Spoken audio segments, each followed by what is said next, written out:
Hello everyone and welcome to another video. Today I want to talk about emotion. Now what I want to do is just describe what it is our emotions, general emotions, good and bad ones. And when I say good and bad, that's quite subjective. You know, we're told to run from some, like anger for example in the last videos, but yet we're told to run towards others. We are expected to be happy and content all the time, whereas actually it's not normal to always be happy. We shouldn't always feel that we have to be happy, content and satisfied, because otherwise we'd not have any hopes, we'd have no dreams. We're taught only to focus on the positive emotions, yet the negative ones are really important too. In fact, I'd argue they're even more important, as we discussed with anger and rage, so that we're in control of our lives, we're in control of our emotions, of our thoughts, of our feelings. We need to understand and relate to those negative emotions. And when I say negative, I mean that's a Freudian slip in itself, because are they negative or are they just different from being happy, from being content?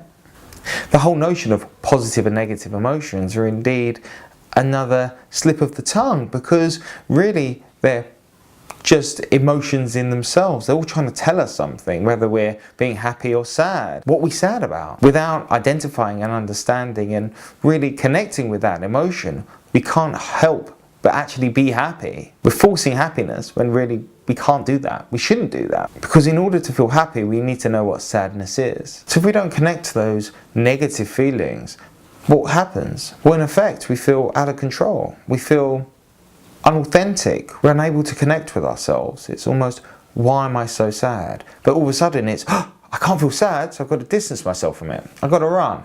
If you run, you never know why. Is ignorance bliss? As I've said in my last videos, I'm not really too sure it is. By distancing yourself by running, they're going to percolate, they're going to influence us, even when we're happy. It's almost like a little gremlin behind you, trying its best to tell you something. Listen to me, it says. Yet you go, no. What I'm going to do, I'm going to run from it. I'm going to drink alcohol because I'm not happy. I'm going to take drugs. I'm going to sit and watch 3 hours of Netflix so I don't have to think about those negative and hard emotions to deal with. We're expected to always be proactive, always be on top of things, always be in control, and life isn't like that. Things happen. So by running, what's going to happen to us? If we're always expected to be happy, then all this other stuff is almost bubbling up beneath, and we need to address it, because otherwise it impacts on our lives in other ways. The decisions we make, the connections we make. It stops us from really knowing who we are and what our motivations are from acting and feeling the way we do. So what I want to leave you with today is a thought. An action maybe, but let's stick with a thought. Think, why do I run from my negative emotions? Why do I run from unhappiness, from sadness? By not dealing with those negative emotions, it actually impacts on our day-to-day life. It impacts on our ability to be happy, because we don't know what it is we're running from. We just keep pushing and pushing and pushing and going in a certain direction, so we feel okay.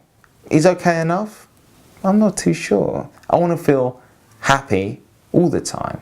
And if I'm not happy, I want to know why. I want to know what's happened to make me not be happy, to make me feel sad, and we can deal with that.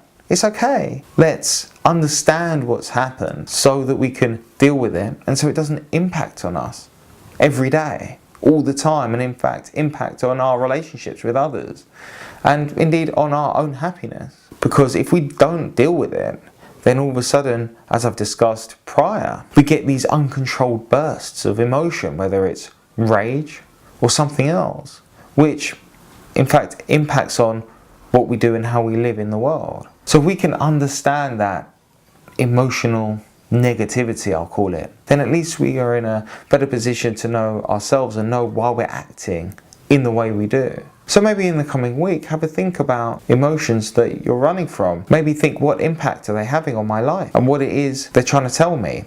And in fact, if those emotions were dissipated, what effect would that have on me? My name's Philip Karahasan. Thanks so much for watching. If you have any questions, any remarks on this video, or indeed if you have any other questions concerning your happiness, knowing yourself, or mental health in general, please do leave your comments in the section below. All the best. Take care. Bye bye.